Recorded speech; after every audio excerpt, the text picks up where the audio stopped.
Alors, correction du problème numéro 2, donc de l'épreuve de maturité suisse, tombée pour l'hiver 2022. Alors, c'est parti. Vous avez donc c'est un problème de géométrie analytique. Donc, on a deux points A et B. On vous donne la droite T d'équation 3x plus y moins 18 égale à 0 et l'équation d'un cercle gamma 1. Donc, donnez une équation cartésienne de la droite D qui passe par A et B. Alors, je vais vous rappeler un peu déjà ce qu'est une équation cartésienne. Donc, je me les rappelle comme d'habitude, je les mets en rouge. Donc, l'équation cartésienne, ce sera une équation du type AX plus BY plus C égale à 0. A, B, C étant des réels. Quoi d'autre? On sait que le vecteur directeur justement de cette droite aura pour coordonnée aussi moins BA.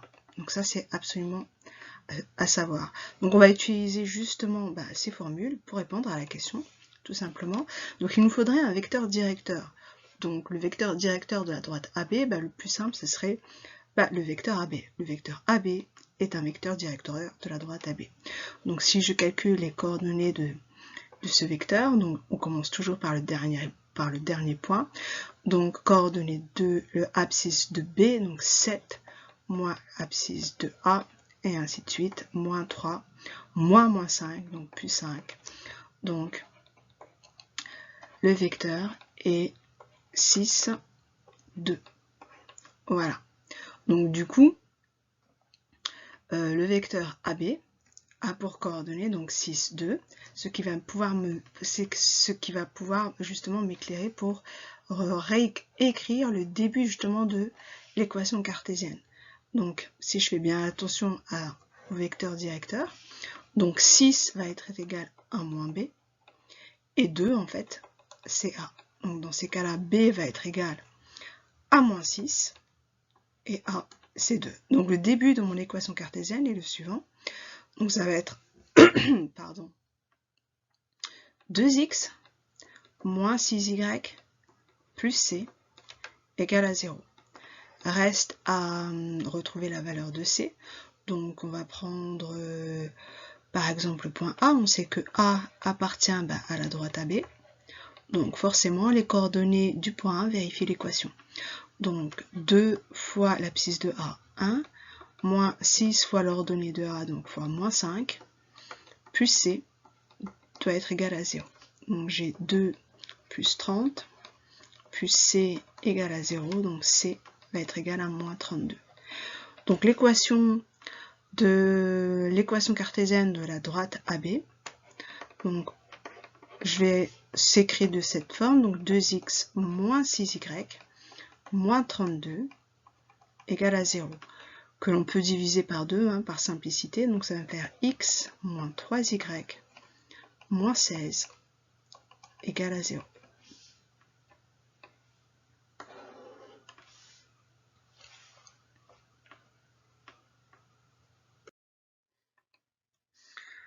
Donc l'équation de la droite AB, donc je vais le remettre ici, si on en aura, si au cours de l'exercice on en a besoin. Donc question B, soit gamma 2 le cercle dont AB est un diamètre. Vérifiez que le point C2 est le centre de gamma 2 et que racine de 10 est son rayon. Donc si AB est le diamètre, le centre c'est le milieu de AB. Donc on va calculer les coordonnées justement du milieu du segment AB. Pour les coordonnées, ça va être plutôt simple. C'est la somme des abscisses divisée par 2. Donc ce sera 1 plus 7 divisé par 2 en abscisse. Et en ordonnée, moins 3 moins 5 divisé par 2. Et on obtient bien, 4 moins 4. D'accord? Donc effectivement, C2 est bien et le centre de gamma 2. Voilà. Ensuite, on nous demande vérifier que C2 est le centre de gamma 2 et que racine de 10 est le rayon. Voilà, donc maintenant on va essayer de vérifier que gamma 2 a bien un rayon de racine de 10. Donc on a découvert, on a obtenu le centre. Donc le rayon, en fait, c'est la distance entre C2 et un point du cercle. Ben, on va prendre A. Donc on va juste calculer la distance C de A, et c'est parti.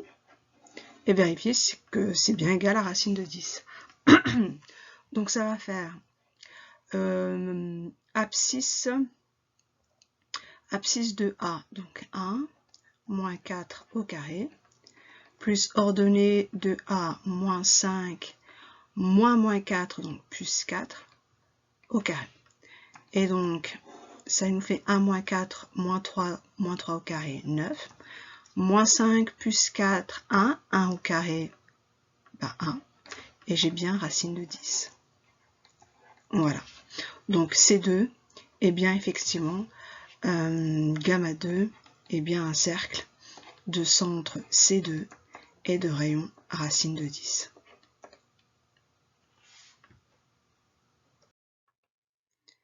Alors, question C.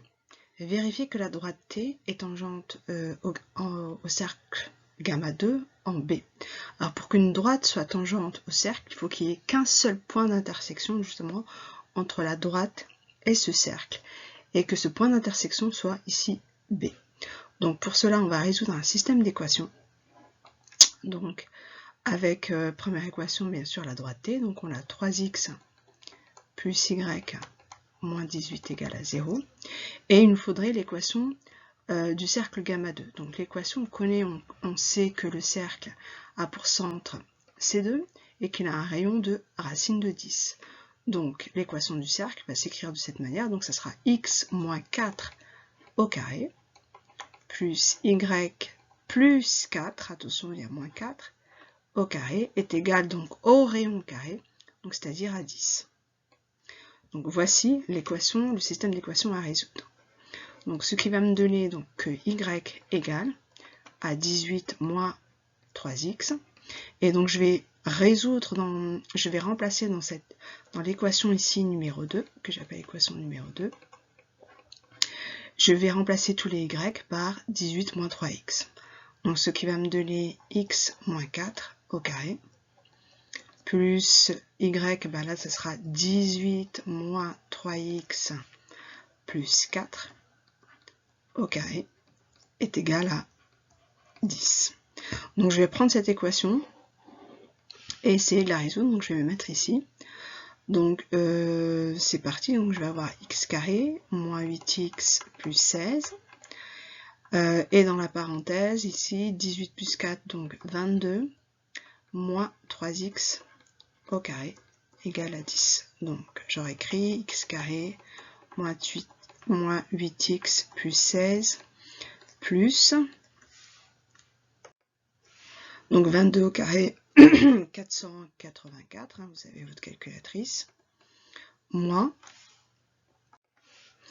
2 fois b, donc c'est-à-dire 2 fois 22 fois 3, ce qui va donner donc 22 fois 6, 132.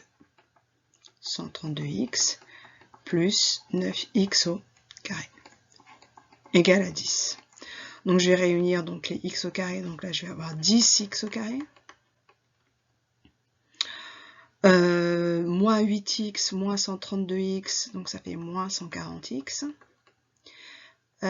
Et ensuite 16 plus 484, bah, ça va faire 500, égale à 10.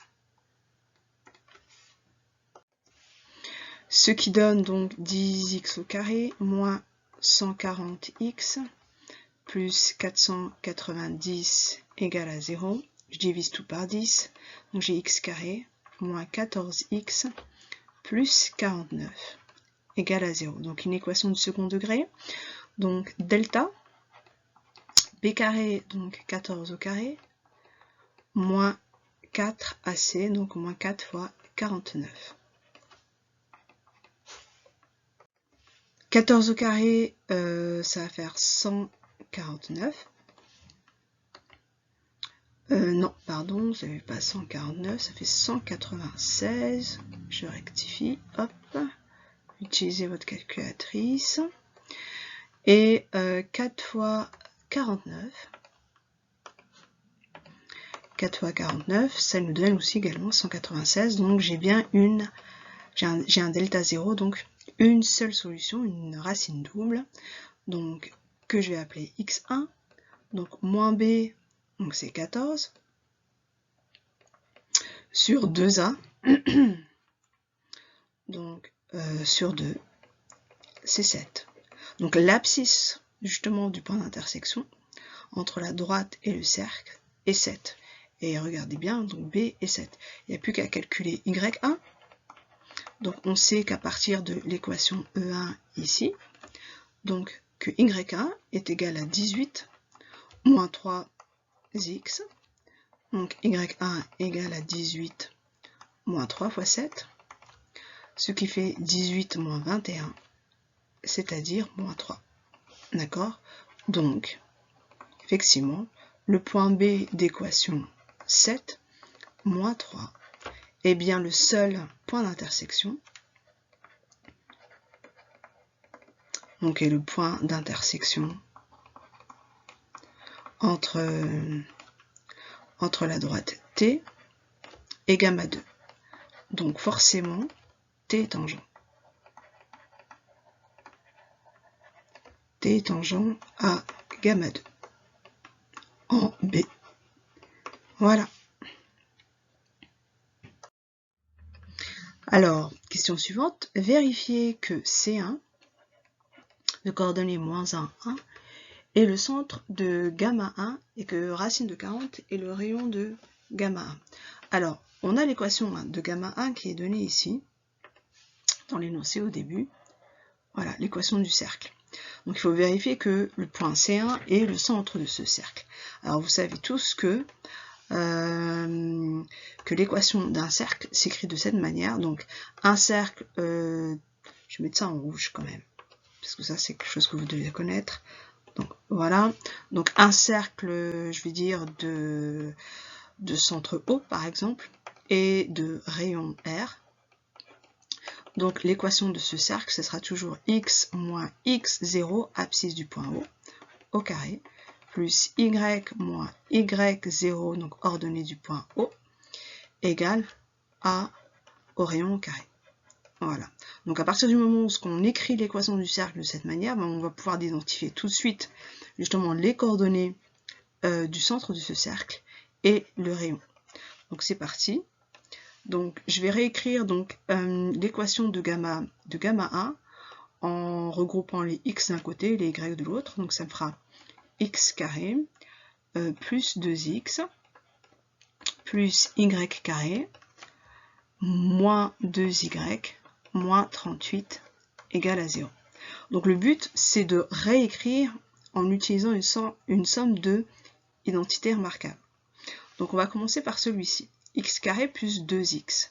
Ben, on va essayer de réécrire ce x carré plus 2x en utilisant une identité remarquable. Et vous voyez que c'est le début d'une identité remarquable. Alors je vais l'écrire en vert juste à côté. Donc quelle est l'identité remarquable où est-ce qu'on peut retrouver x carré plus 2x? Ben, en fait, ce sera x plus 1. Parce que x plus 1 au carré, vous savez que ça fait x carré plus 2x plus 1. Voilà, donc on a ce x carré plus 2x qui nous intéresse, donc du coup, on va pouvoir écrire que x carré plus 2x, ben on sait que c'est x plus 1 au carré moins 1. Donc on va le remplacer justement par cette égalité-là. Donc c'est parti, donc x carré plus 2x, ben ça sera x plus 1 au carré moins 1. Et je vais faire exactement la même chose pour y carré moins 2y. Donc y carré moins 2y, on réfléchit, où est-ce qu'on pourrait retrouver justement quelle identité remarquable pourrait donner au moins le début de cette égalité, y carré moins 2y, ben là c'est plutôt aussi facile, c'est y moins 1 au carré, mais attention quand je développe, y moins 1 au carré ça fait bien y carré moins 2y, mais attention de ne pas oublier le plus 1. Donc du coup, y carré moins 2y, ben, je sais que ce sera égal à y moins 1 au carré, moins 1. Donc, que je vais pouvoir remplacer aussi de l'autre côté, donc plus y moins 1 au carré, moins 1, moins 38, égale à 0.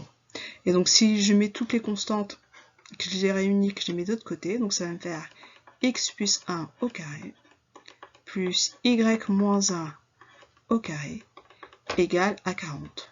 Et là, bah, c'est parfait, on a démontré que effectivement le cercle de gamma 1 a bien pour centre C1 et il a bien pour rayon racine de 40.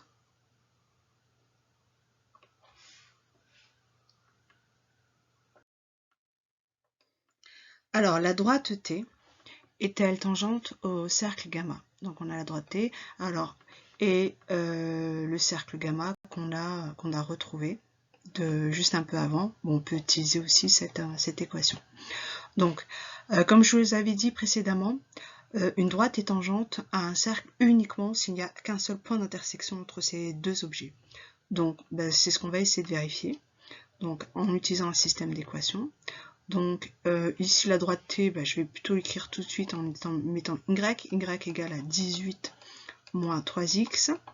Et l'équation de gamma 1, ben, je vais utiliser celle qu'on a retrouvée à la question D, ça sera beaucoup plus facile. Donc, ça sera x plus 1 au carré plus y moins 1 au carré égale à 40. Voilà. Donc on va vérifier qu'il y ait bien un seul point d'intersection entre les deux. Donc j'ai mon équation E1 ici et j'ai mon équation E2. Donc je vais intégrer donc l'équation E1 dans l'équation E2 en changeant le y par 18 moins 3x.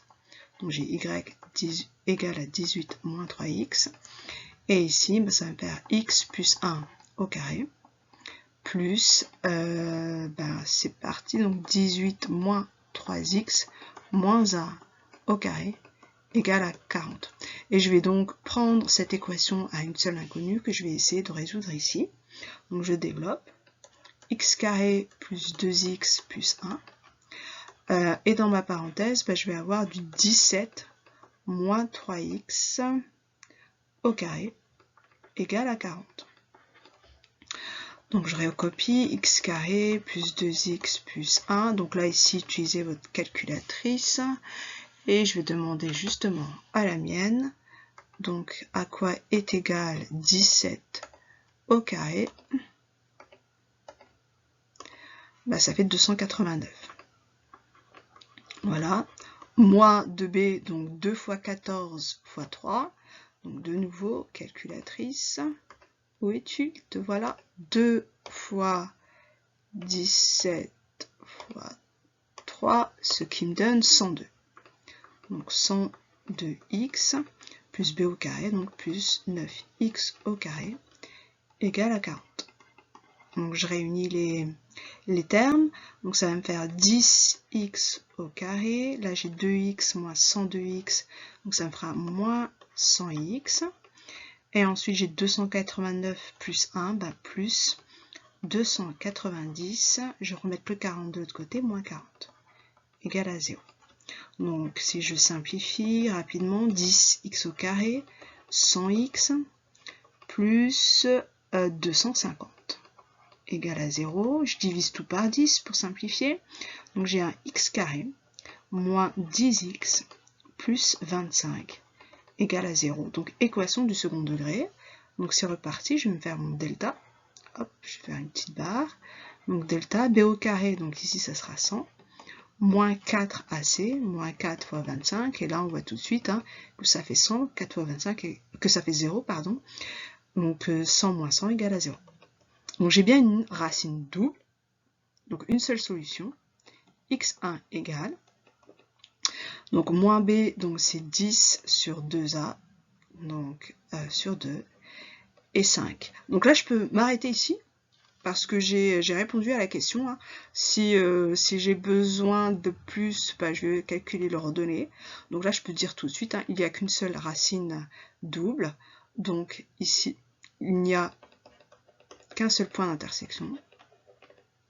Oh là là, j'écris mal, dis donc. Alors, on va y arriver. Il n'y a qu'un seul point d'intersection.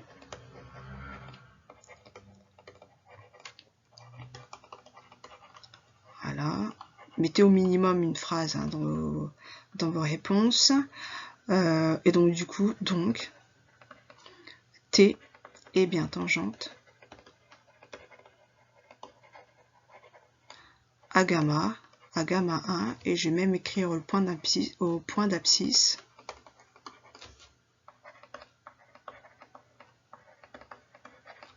x1 ou x égale à 5. Bon, maintenant si je veux absolument connaître le point d'intersection, enfin les coordonnées du point d'intersection, souvenez-vous, donc je vais prendre y1 en utilisant la deuxième équation, la première ici, donc ça me fera 18 moins 3 fois 5, ce qui fera 18 moins 15, 3. Voilà. Donc là, j'ai le point d'intersection. Moi, je peux l'appeler D. Oui, le point D n'est pas utilisé. Très bien, D.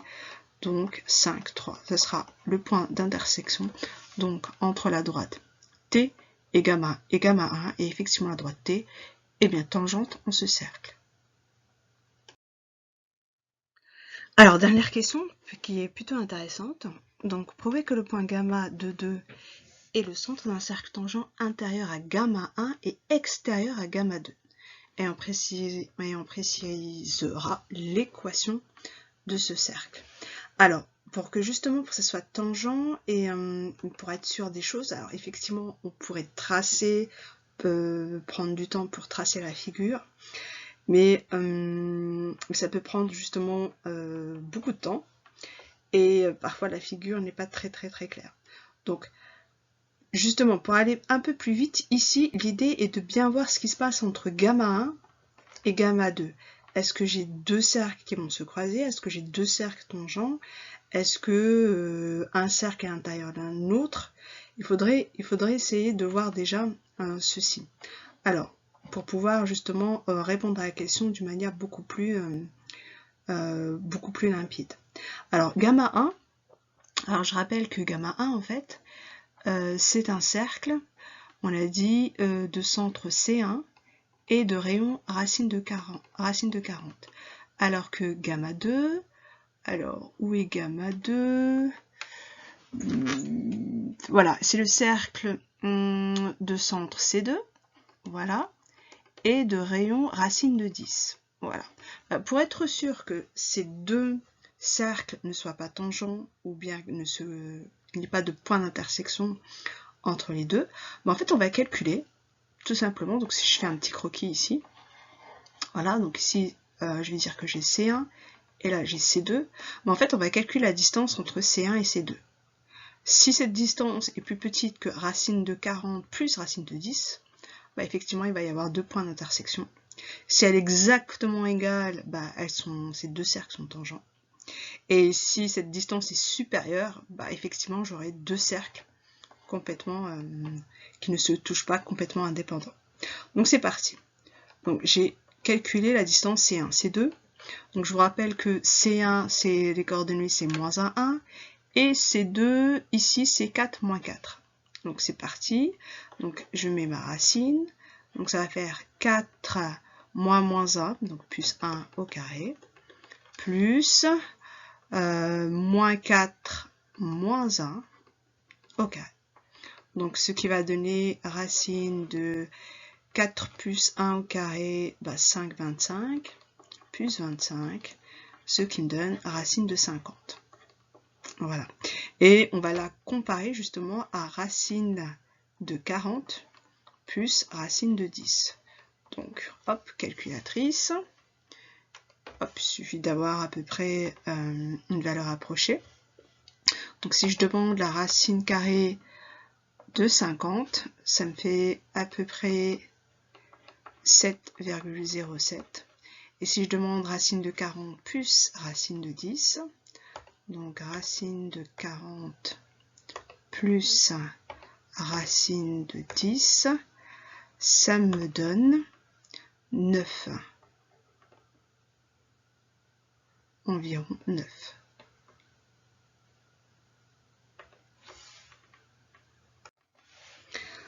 Donc ce qui veut dire qu'on sera dans ce cas de figure, c'est-à-dire qu'il y aura deux points d'intersection entre ces deux cercles. Donc nous voilà en fait dans ce cas de figure. Donc maintenant, il faut prouver que le point gamma de 2 est à l'intérieur donc de gamma du cercle gamma 1 et qu'il est à l'extérieur du cercle gamma 2. Donc pour cela, je vais écrire ici. Donc le cercle gamma 1, je vais réécrire l'équation ici de gamma 1. Donc c'est x plus 1 au carré plus y moins 1 au carré égale à 40. D'accord. Et gamma 2, en fait, je vais le réécrire là. C'est gamma 2. On a dit, où est gamma 2? Je cherche la question, mon Dieu. Voilà, donc que gamma 2, il est ici, donc avec le centre, pardon. Donc gamma 2, ce sera x moins 4 au carré plus y plus 4 au carré est égal à 10. Voilà. Donc, du coup, on va s'intéresser à la position de l'autre point, qui est gamma de 2. Donc, ça, c'est pas gamma, c'est oméga, pardon. Le point oméga de 2. Donc, va-t-il être à l'intérieur du cercle gamma 1 ou gamma 2, ou bien à l'intérieur des deux? Et si on est à l'intérieur de 2, ben, il y a un petit problème parce que la question nous dirait le contraire. Donc, on va juste remplacer dans l'équation des cercles l'abscisse et l'ordonnée donc de oméga et voir si s'il est supérieur ou inférieur justement à la valeur indiquée. Donc s'il est supérieur, donc il est à l'extérieur, s'il est inférieur, il est à l'intérieur, et s'il est exactement égal, bah, il appartient, c'est un point du cercle. Donc je vais remplacer, donc ici ça va me faire 2 plus 1 au carré, plus 2 moins 1 au carré, ce qui va me donner donc 3 au carré, 9, plus 1, c'est-à-dire 10. Et 10 est inférieur à 40. Donc apparemment, le point oméga est à l'intérieur du cercle. D'accord? Donc oméga est à l'intérieur de gamma 1. D'accord? Et je vais faire la même chose pour gamma 2. Donc ici, je vais faire 2 moins 4 au carré, plus 2 plus 4 au carré. Donc ce qui me fait 2, 2 au carré, 4. Plus 2 plus 4, 6, 6 au carré, 36, ce qui va me donner 40. Voilà, et 40, bah, il est bien plus grand que 10. Donc ça veut dire qu'il sera à l'extérieur. Il est bien à l'extérieur de gamma 2. Donc là, on commence à y voir un peu plus clair.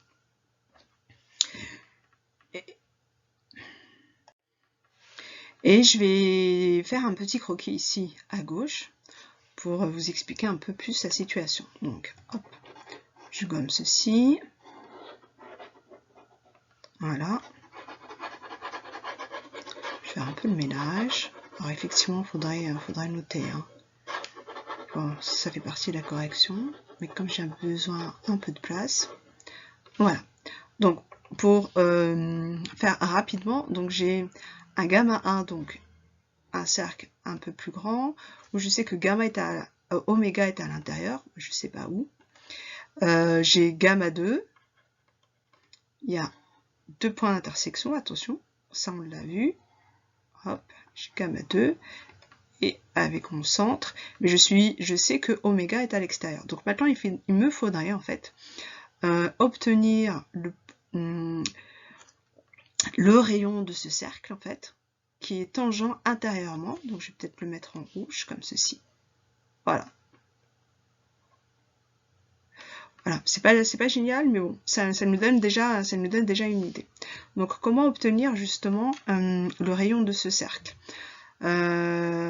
Si je refais un peu le ménage pour mieux voir, je vais retirer gamma 2, il ne m'intéresse plus. Donc on a le centre ici du cercle gamma 1 qui est, on l'a dit, qui est C1. Voilà. Donc le centre du cercle est ici, C1. Et on connaît le rayon justement de ce cercle. Donc d'ici à ici, en fait, on a racine de 40. D'accord? C'est le rayon c'est le rayon de ce cercle. Bah, il n'y a plus qu'en fait à calculer la distance entre C1 et oméga et obtenir la distance qui manque en fait pour que ça touche le cercle, et là on aura notre rayon.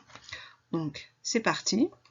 Donc calculons la longueur C1 oméga. Donc oméga, on a dit que c'était coordonnée de 2, donc ça ferait 2 moins 1, donc plus 1 au carré, plus 2 moins 1 au carré, ce qui me donne donc 3 au carré 9 plus 1, donc c'est-à-dire racine de 10. Voilà.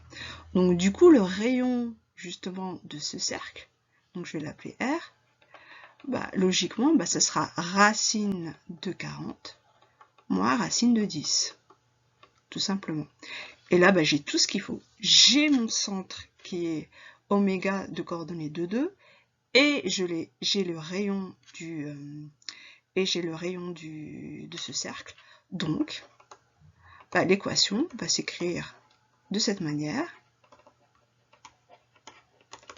Donc, ce sera x moins 2 au carré plus y moins 2 au carré égale au rayon au carré. Donc, c'est-à-dire à racine de 40 moins racine de 10, le tout au carré.